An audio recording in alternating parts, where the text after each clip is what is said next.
Bueno, nuestro último panelista es el doctor Luis Guzmán.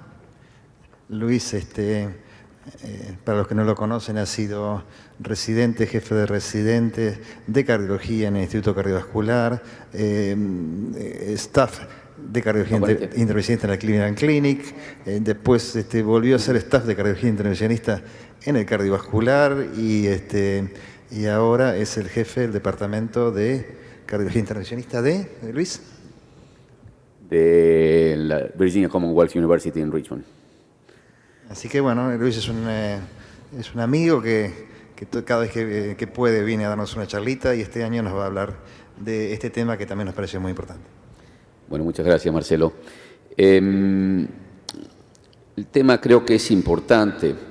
Estuvimos charlando todo este tiempo de que la terapia antiplaquetaria dual está indicada y creo que queda clarísimo que esto es el tratamiento de los pacientes con síndromes coronarios estables, inestables, que van a ser tratados con angioplastía. El siguiente problema es la fibrilación auricular. Si ven, esto es un estudio de la Organización Mundial de la Salud donde ven la incidencia de fibrilación auricular de la población y las edades de la población en los diferentes países. ¿Y por qué esto es importante? Porque la fibrilación auricular aumenta con el envejecimiento de las poblaciones. Pero este es en el año 2005. La predicción es que para el año 2030 la cantidad de países que van a tener una población más envejecida va a ser significativamente más alta, principalmente en lo que es América del Norte, Europa y los países más desarrollados del Asia, incluyendo China, que se calcula que más del 20% de la población va a tener más de 65 años. Acá vemos la distribución de fibrilación auricular en los distintos países del mundo, pero si ustedes ven en Estados Unidos, la incidencia de fibrilación auricular en el año 2008 era de 2.3 millones de personas. Está calculado para el año 2050 que va a llegar a 12 millones, o sea, 5 veces más, y esto está completamente relacionado al envejecimiento de la población.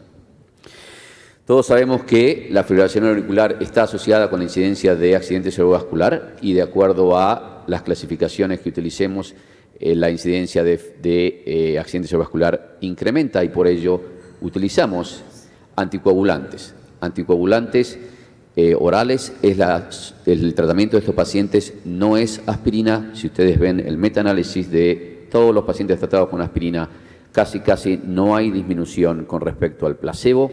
En cambio, cuando se utiliza cumadina hay un 80% de reducción. Por ende, la aspirina no está indicado en estos pacientes.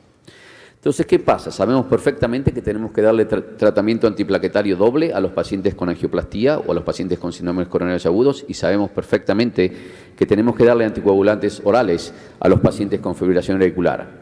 ¿Qué pasa cuando estos pacientes tienen ambas cosas? ¿Qué hacemos?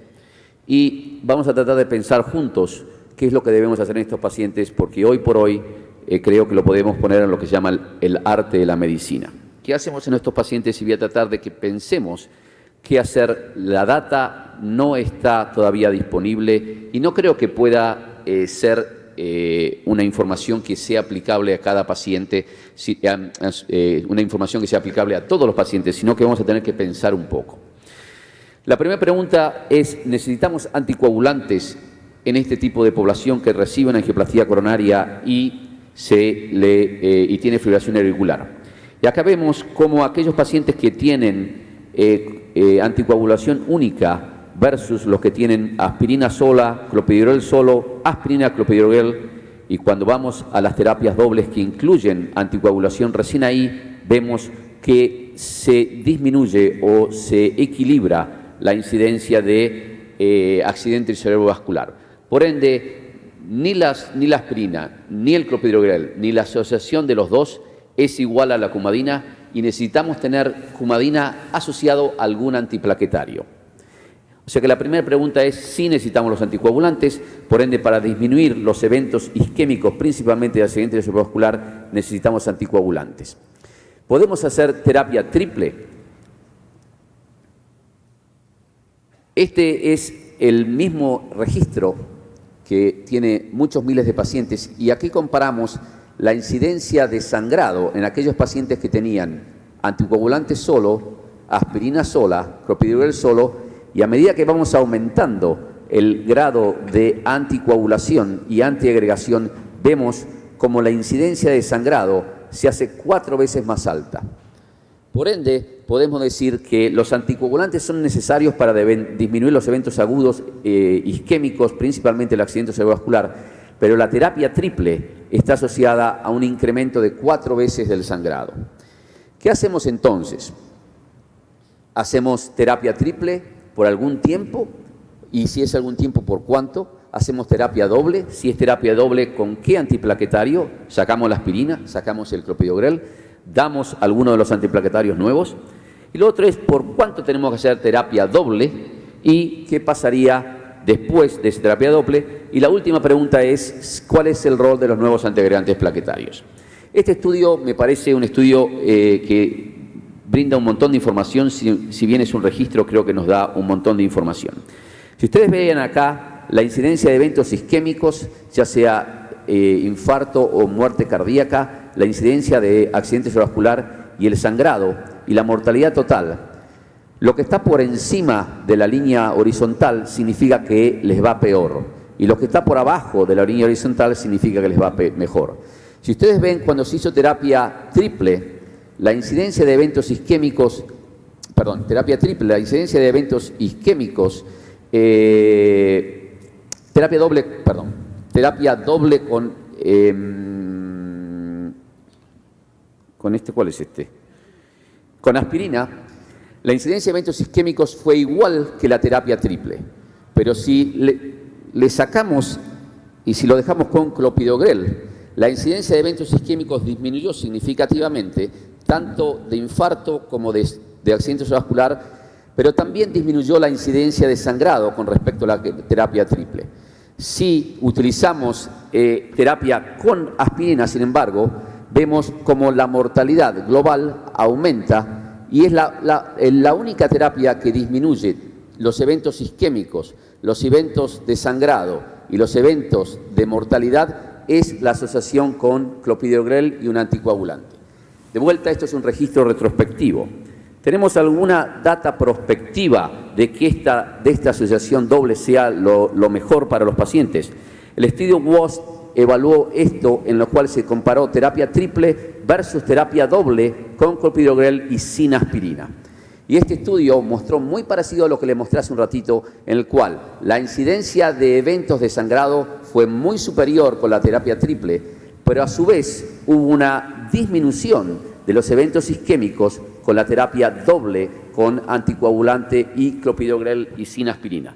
Por ende, basado en este estudio, podríamos decir que la mejor asociación sería el anticoagulante más el clopidogrel y sacar la aspirina. ¿Por qué? Porque disminuye los eventos isquémicos y disminuye también los eventos de sangrado. El segundo estudio randomizado, y estos son los únicos 2 estudios randomizados que están hechos, es el ISAR triple, que en este caso los autores sacaron el clopidogrel en lugar de sacar la aspirina y le dieron terapia triple por un mes, por 6 semanas, versus terapia doble con aspirina y continuaron con terapia triple por 6 meses. Qué sensible que es esto. ¿Qué dio el estudio? El estudio no mostró ninguna diferencia en cuanto al endpoint primario de muerte, infarto, accidente cerebrovascular y sangrado. O sea que el dar terapia triple versus terapia doble pareció que es igual en cuanto al endpoint combinado. Sin embargo, cuando miramos los endpoints de sangrado, vemos cómo si sacamos los primeros 6 semanas que los 2 tenían terapia triple, los sangrados con terapia doble fueron muy inferiores que los de terapia triple. Por ende, los eventos isquémicos fueron iguales, pero cuando se compararon en el momento de que uno tenía terapia doble versus el otro que tenía terapia triple, el sangrado incrementó.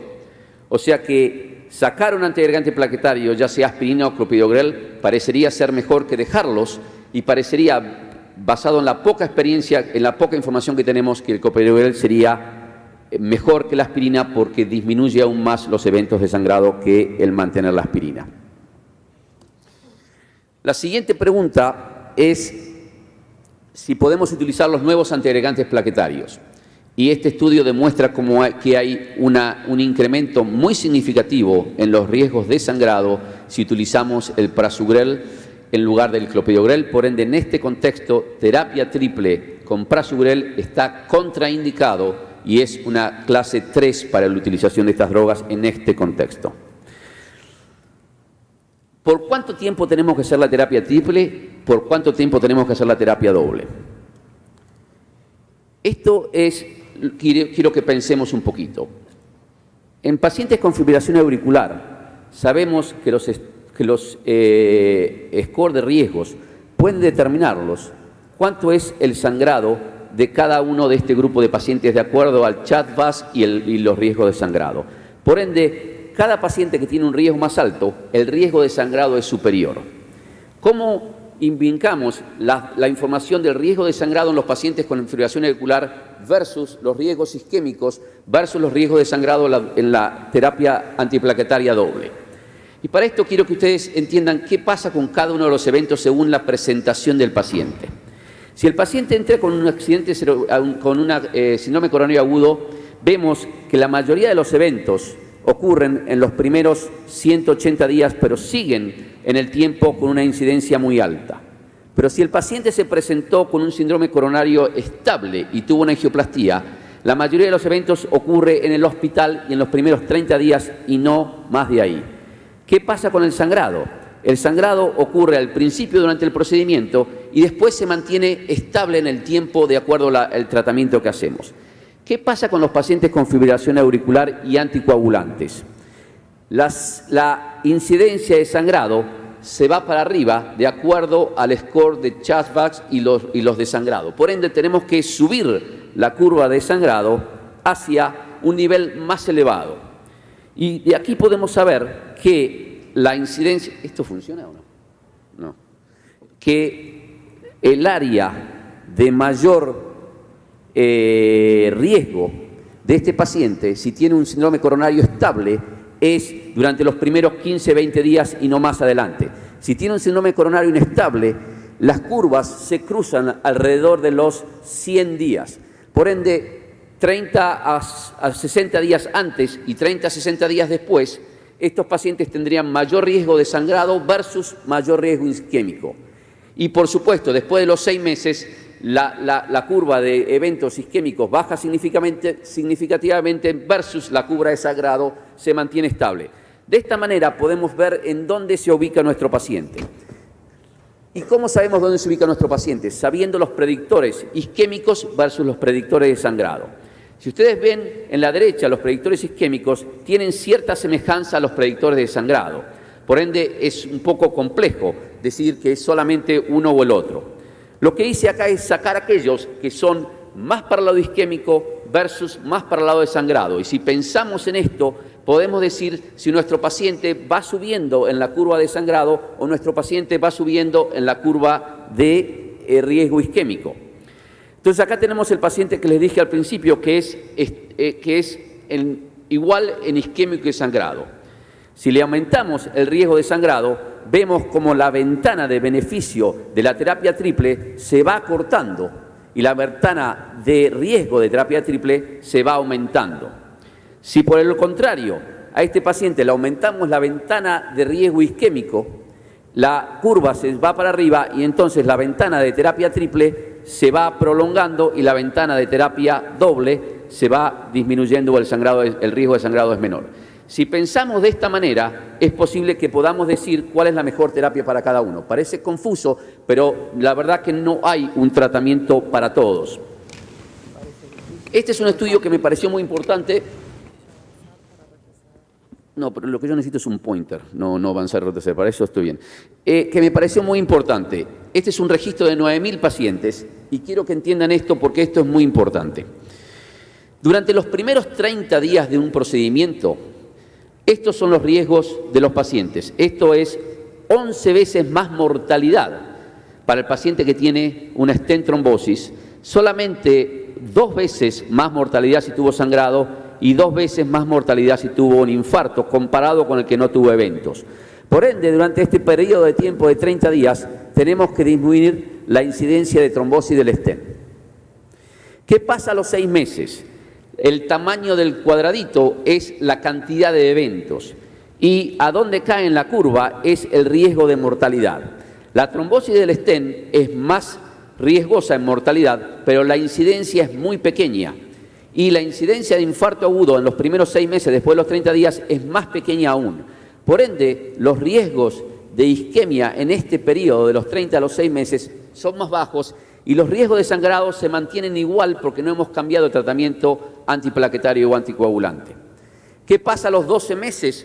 El riesgo de la trombosis del stent sigue siendo la misma, bajita, pero con un riesgo de mortalidad alta. Y acá empiezan a aparecer los riesgos de nuevo infarto, no infarto por stent trombosis, no infarto por la angioplastía, sino el infarto por un nuevo evento coronario. Y aquí la mortalidad es más alta, pero la incidencia es más alta y los sangrados siguen siendo igual. Si tratamos de mirar los eventos en el tiempo y los eventos en cuanto a la prevalencia de cada uno de esos eventos, podemos interpretar cuál es el riesgo de sangrado, cuál es el riesgo isquémico y cuál es la terapia a utilizar. Entonces, voy a ir un poquito más rápido. Estas son las guías americanas, qué es lo que dice de fibrilación auricular. Complicadísimo, imposible de utilizar, tenemos que llamar a un matemático para poder interpretar qué es lo que hay que hacer. O sea que yo diría que no lo utilicemos. Pero sí quiero ponerles en claro algo que dijo el doctor Sinfendorfer y yo estoy totalmente de acuerdo. La mayoría de los stent tienen que ser con drogas y si no son con drogas, el tratamiento es lo mismo, no cambia lo más mínimo. Con drogas o sin drogas, el tratamiento antiplaquetario, anticoagulante o lo que sea es lo mismo. No está basado en el stent, olvidémonos del stent, está basado en el paciente y no en el stent con los stent de nueva generación.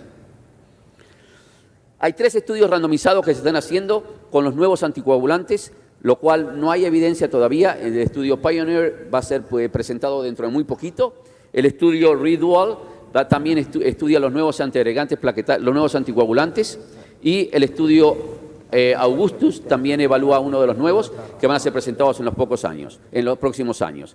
Por ende, con los nuevos anticoagulantes no tenemos evidencia, pero parecería basado en registros retrospectivos que serían iguales a los anteriores.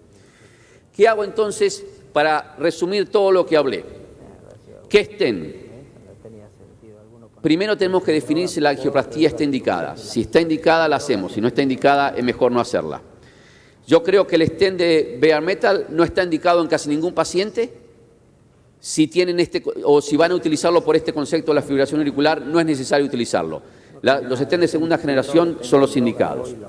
¿Qué agente antiplaquetario? Tiene que darle clopidogrel y aspirina al principio y después creo que hoy por hoy hay que sacar el clopidogrel. Hay que tratar, no se puede usar ni prasugrel ni ticagrelor y creo que a estos pacientes hay que darle protección gástrica a todos ellos por el riesgo de sangrado para disminuir. ¿Qué anticoagulante? Creo que hoy por hoy la data dice que hay que utilizar cumadina, pero si el paciente está con nuevos anticoagulantes, se puede seguir basado en la mayoría de los estudios retrospectivos que no muestran un aumento de el sangrado. Y lo que es importante, si está en cumadina, el INR tiene que ser 2.0 a 2.5.